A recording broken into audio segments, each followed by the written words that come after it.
Hey everyone, it's Crystal Neat here with your April 16th, 2020 daily tarot reading. And as you already know, we're going to pick up on the energy for the day. And let's see what the overall vibe is. What is the overall vibe?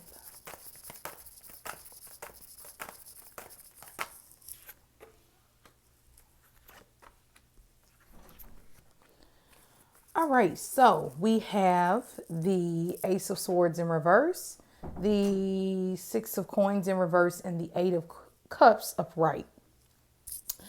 So with the Ace of Swords in reverse, it gives me a level of stress, all right? And it doesn't mean that the day is stressful.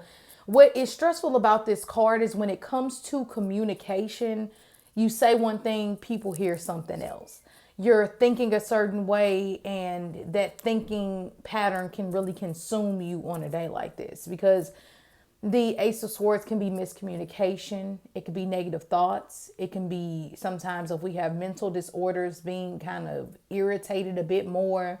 Now, how you work through this energy with the Ace of Swords in reverse is be more not introverted on a day like this, but I wouldn't do like a big speaking engagement.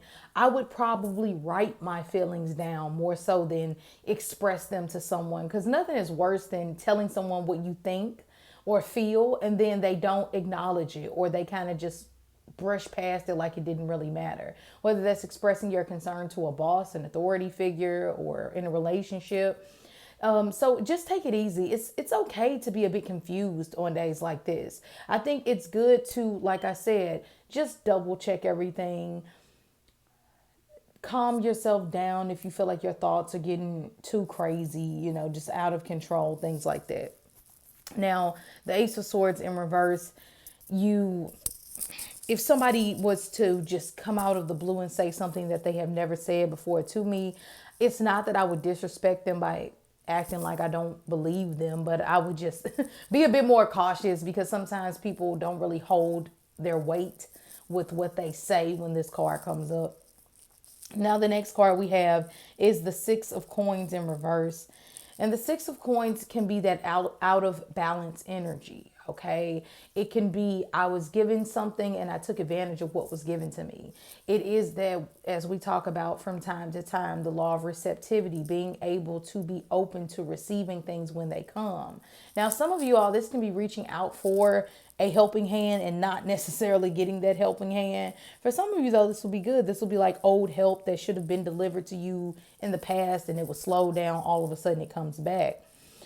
Now, balance is key with this. Give and receive, give and take, compromise are words that come to mind whenever I see the Six of Coins present in a tarot reading. So just keep that in mind. I think that it is, all these cards make me think of introspection. I guess I will just say it. It makes me think of being more passive, being more reflective, that type of thing.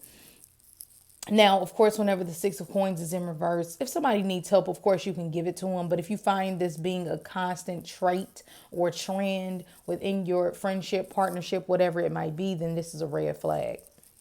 Now, the Six of Cups is here, and the Six of Cups, I'm sorry, not the Six of Cups, forgive me. This is the Eight of Cups. The Eight of Cups is the faking my happiness card sometimes.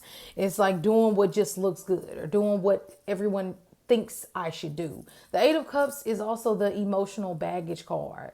So it's weird. I know it's two different meanings, but it embodies all of that.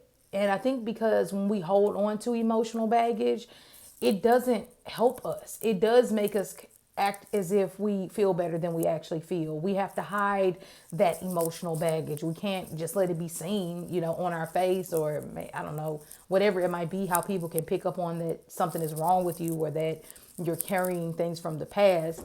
But it is very, that's why it comes with that faking happiness sometimes, acting like, oh, it's okay, and it's not okay. Now, it's hard because on days like this, the communication isn't the best to verbalize why you feel the way you feel. So it's better to just walk away a lot of the times. Maybe journal how you feel and move forward. The Eight of Cups is definitely a card of movement. not staying in still waters. And it comes with a person who feels like, but I put so much work into this, my singing career, my life, my children, my, I don't know, whatever it is that you do, my carving career. But it's like, you can stay in this energy and it's okay. It's not the worst.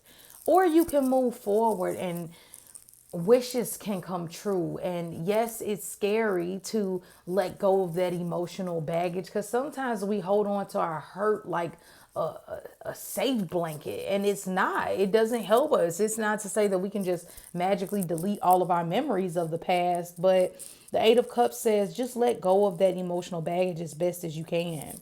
And like I said, with communication not being so strong today, maybe you can do this in the form of writing or music, or just, I find being grateful for what you have right now and just letting the rest play out. But if you're finding too much confrontation or too many feelings of not being appreciated or needing to give too much, just walk away for the time being today and visit it tomorrow. So let's pull one more card from the Thoth deck.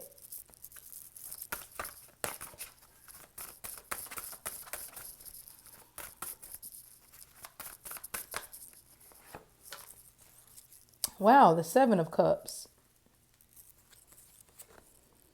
Wow, and the Seven of Wands. Weird. Yeah.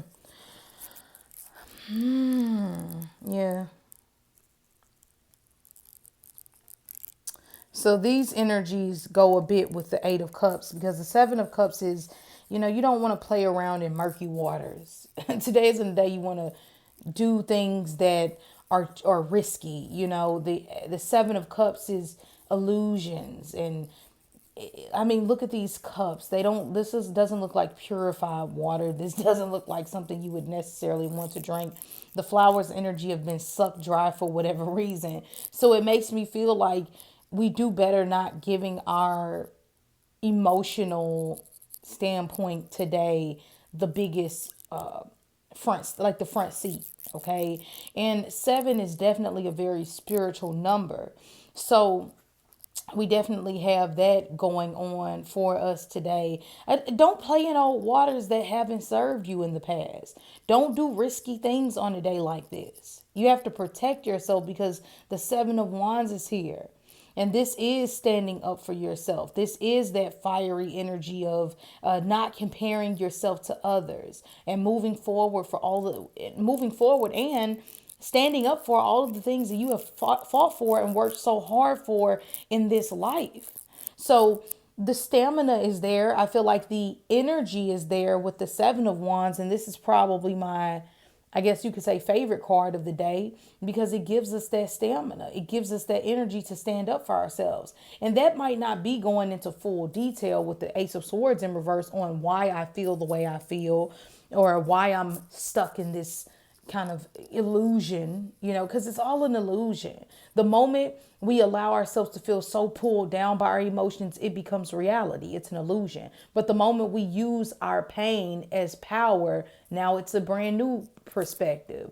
So the Seven of Wands is saying, stand up for yourself if you don't anyone else today. You don't deserve to be put under illusions or to feel like you can't move past even some of the most harsh things that you've been through. You can. And I think what helps us today is this fire energy of Leo, Aries, Sagittarius. Use this to focus on something that you like work wise, or maybe with your something you feel passionate about. And standing up for yourself is important. It doesn't have to go into a full conversation though. It can just be as simple as, I don't want to do that. It doesn't make me feel comfortable. So I would appreciate it if we can just visit this tomorrow. That way you're not in a position of going into full detail. Well, you said this and last month you told me I was going to do that. And then it just becomes a full blown argument instead of just meaning what you say and say what you mean and stand on that. All right. I love the Seven of Wands because it gives us the energy. And I always like energy for the day to get things done. Okay. And with that being said, not comparing yourself to others because all of us have a unique flair about us. So I hope this helped in some way. If you all need a private reading with me, you can always do so by emailing me at crystalneath@gmail.com. Besides that, have a great day, and I will see you later.